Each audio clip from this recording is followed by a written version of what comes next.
Hey guys, Tate with Yukon Gear and Axle here today talking to you about a couple of tools that are really crucial to have in your kit.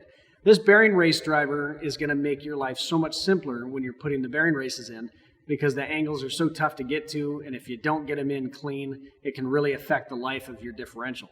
So you're taking the race driver up into the housing with a dead blow. That race is driven home and flat. It's going to stay put, and you're going to keep your preload on your pinion bearings. This is really, really crucial for differential setup.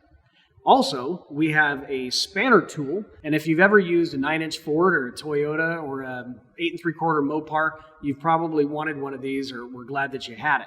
Setting your carrier bearing preload and your backlash is really easy with these side adjuster threaded type deal, but without having this spanner tool, it's tough to get the preload set properly. A lot of times you want to have hundreds of pounds of preload on the carrier bearings to make sure that that stays put, lasts a long time, and can handle a lot of abuse.